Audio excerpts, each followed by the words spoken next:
हाँ जी, नमस्कार। आज हम बताने वाले हैं कि 10th पास सबसे अच्छी जॉब क्या होती है। 10वीं के बाद भारत में सबसे बेहतरीन नौकरी क्या है, और जो जिसको हम बोलते हैं गेटवे ऑफ एसएससी सीजीएल या gateway of income tax inspector या गेटवे ऑफ एएसओ।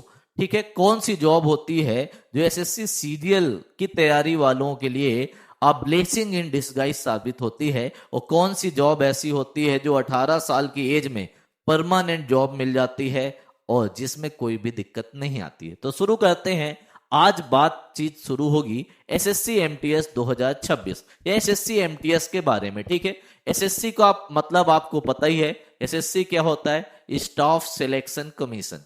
क्या होता है भैया? Staff selection commission. ठीक है, स्टाफ सिलेक्शन कमीशन में एक पोस्ट होती है। कौन सी होती है? एमटीएस। एमटीएस को हम बोलते हैं मल्टीटास्किंग स्टाफ। क्या बोलते हैं दोस्त? Multi tasking staff. ये जॉब होती है बहुत बेहतरीन। ठीक है, अब आपके दिमाग में आएगा इसमें हाइट क्या मांगते हैं। हाइट वगैरह का कोई इशू नहीं है, वेट का कोई इशू नहीं है, मेडिकल का कोई इशू नहीं है। ठीक है भैया, एमटीएस की पोस्ट में इसमें दो पोस्ट आती हैं। एक पोस्ट आती है एमटीएस की, एक आती है हवलदार की। हवलदार में हाइट लगती है 157। जनरली इतनी तो आपकी होती है लड़कों की, लड़कियों की तो 152। ठीक है, तो अब बात करते हैं एसएससी एमटीएस 2026। क्वालिफिकेशन क्या है? 10वीं पास हो कहीं से भी, एनी स्ट्रीम, आर्ट से, साइंस से, कहीं से भी, कैसे भी 10वीं पास होना चाहिए। एज होनी चाहिए 18 से 27। ओबीसी को 3 साल का रिलैक्सेशन मिलेगा। कितना मिलेगा भैया? 3 साल का। एससी का 5 साल का रिलैक्सेशन मिलेगा, तो अपने हिसाब से जोड़ लेना। ठीक है, इसकी नोटिफिकेशन कब आएगी? अगस्त लास्ट में या सितंबर में आएगी? अगस्त लास्ट या सितंबर में इसकी नोटिफिकेशन आएगी। एग्जाम कब होगा इसका? इसका एग्जाम होगा दिसंबर, जनवरी फरवरी के आसपास। ठीक है, जनवरी या फरवरी का। कुछ लोग बोलेंगे दिसंबर में होगा, लेकिन मेरा पर्सनल एनालिसिस है, क्योंकि इसमें बच्चे ज्यादा होते हैं, तो इसका जनवरी फरवरी 2027 में होगा। इसकी सैलरी की क्या होती है? 35 से 40 हजार रुपए स्टार्टिंग सैलरी होती है, और परमानेंट जॉब होती है, परमानेंट जॉब। ठीक है, 57 ईयर्स तक, जब तक आप 57 साल के नहीं हो जाओगे तब तक। और प्रमोशन भी बहुत अच्छा होता है इसमें, एसएससी एमटीएस में। और इसको बोलते हैं gateway to income tax inspector. क्यों क्यों बोलते हैं? जब आप लोग एसएससी सीजीएल की तैयारी करते हो तो आपको पता है सीजीएल के लिए ग्रेजुएशन चाहिए और अच्छी तैयारी चाहिए। तो ग्रेजुएशन में ही 3 साल लगते हैं, अच्छी तैयारी करने में फिर 1-2 साल लग जाते हैं, 4-5 साल हो जाते हैं। और जो बच्चे फाइनेंशियली वीक होते हैं तो उनको परिवार का पालन पोषण करने के लिए एक छोटी सी जॉब चाहिए होती है, जहां पे काम बहुत कम हो और अपने भविष्य की आप लोग तैयारी कर सको। तो ये जॉब ऐसी होती है कि स्टार्टिंग में ले सकते हो और फिर आगे सीजीएल की तैयारी कर सकते हो। और सैटरडे संडे को ऑफ रहता है, तो आप बेहतरीन रूप से तैयारी कर सकते हो। 2 दिन तो आपको पूरे मिल जाएंगे। 10 से 5 ऑफिस टाइमिंग रहता है, कहीं कहीं पे 9 से 5 रहता है। और ऑफिस में भी बहुत ज्यादा काम नहीं होता, झाड़ू पोछा नहीं लगाना, आपको फाइल वगैरह इधर से उधर करनी है, और कुछ करने की जरूरत नहीं है। ठीक है, और कुछ करने की जरूरत नहीं है। हेलो, हाँ बताइए, काम था? हाँ, क्लास में है, करना, भेज दो व्हाट्सएप पे। ठीक है,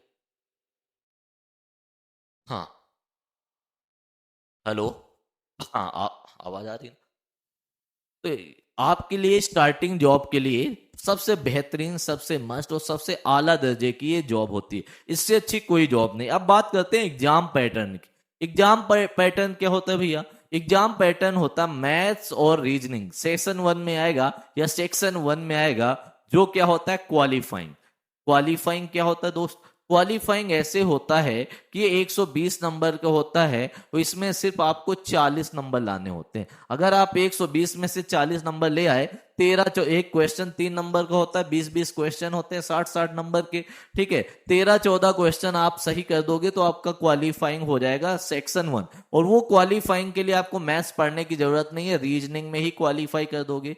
मेन दिक्कत होती है 45 मिनट का समय मिलेगा, तो ये पर्याप्त होता है। मेन जो बात होती है यहां से शुरू होती है। इंग्लिश और जीएस के बेस पे इसकी मेरिट बनती है, यहीं से इसकी मेरिट बनेगी।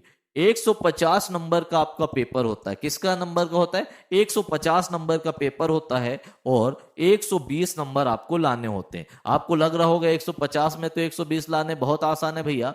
जब इंग्लिश की बात करते हो तो इंग्लिश में आप 75 में मान लो 65 प्लस ला सकते हो, ठीक है भैया। अब जब इंग्लिश में 65 प्लस ले आए तो जीएस में आपको 75 में कितने लाने होंगे, 55। तो यहां से एक सीख क्या मिलती, जीएस और इंग्लिश बहुत अच्छी होनी चाहिए। और इंग्लिश में आपको 65 नहीं लाने, 75 में या तो आपको 71 लाने या तो 75। जब यहाँ पे अच्छा स्कोर कर दोगे तो यहाँ पे आपको 40-45 से भी काम चल जाएगा, ठीक है। तो आपका स्कोर कहाँ पे अच्छा करना है, इंग्लिश में। इंग्लिश आपकी बहुत बेहतरीन होनी चाहिए और इंग्लिश आपका भाई पढ़ा ही रहा है, ठीक है। तो ये सारी जानकारी होगी एसएससी एमटीएस की। आपको पढ़ना कहाँ से, रीजनिंग। रीजनिंग के लिए मैं एक प्लेलिस्ट अपने टेलीग्राम चैनल जिसको मैं कमेंट बॉक्स में पिन भी कर दूंगा, English by Sandeep Thakur Telegram channel में एक प्लेलिस्ट भेज दूंगा, जिससे आपकी रीजनिंग के 14-15 क्वेश्चन आराम से सही हो जाएंगे। मैथ्स पढ़ने की जरूरत नहीं, रीजनिंग की मैं प्लेलिस्ट आपको भेज दूंगा। जीएस आप कहां से पढ़नी है, तो जीएस के लिए मैं 2 टीचर का नाम बता रहा हूं, एक तो परमार सर और दूसरे सर है हिमांशु सोम।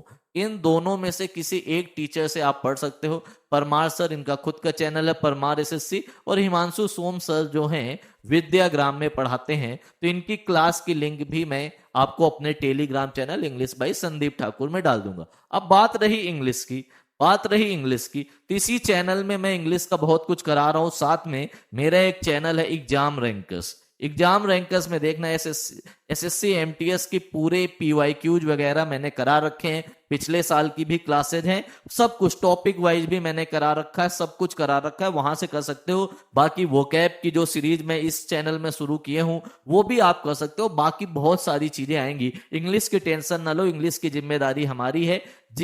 जीएस के लिए ये 2 बेस्ट टीचर हैं, या तो परमार सर या तो हिमांशु सोम सर, इनसे आप पढ़ सकते हो। ये सारी जानकारी आपको एसएससी एमटीएस के बारे में मिल गई। और मैं एक टारगेट ग्रुप भी बनाने वाला हूं एसएससी एमटीएस के लिए, तो किसी को जुड़ना है तो आप इस नंबर में मैसेज कर दीजिएगा 6391467420। लड़का और लड़की, बॉयज एंड गर्ल्स के लिए सेपरेट ग्रुप रहेगा, कोई दिक्कत नहीं होगी। बाकी आप दिक्कत है तो इंस्टाग्राम में भी संदीप भैया 07 टाइप करके मैसेज कर दीजिएगा। और क्या इंफॉर्मेशन चाहिए तो कमेंट बॉक्स में बताओ। नेक्स्ट किस एग्जाम की इंफॉर्मेशन चाहिए वो भी कमेंट बॉक्स में बताओ, क्योंकि ये परमानेंट जॉब है, 4 साल की जॉब नहीं है। तो बेहतरीन जॉब है, अच्छे से तैयारी कर लो, आपका जलवा जलाल हो जाएगा और आपका पेपर हलाल हो जाएगा, इलाके में भौकाल हो जाएगा। तो कमेंट बॉक्स में बता दो क्या क्या दिक्कत है, क्या क्या परेशानियां आ रही और किस एग्जाम की आपको इंफॉर्मेशन चाहिए। चैनल को सब्सक्राइब कर दो, सेशन को लाइक कर दो। मिलते हैं अगले वीडियो में, तब तक के लिए बाय बाय, जय हिंद।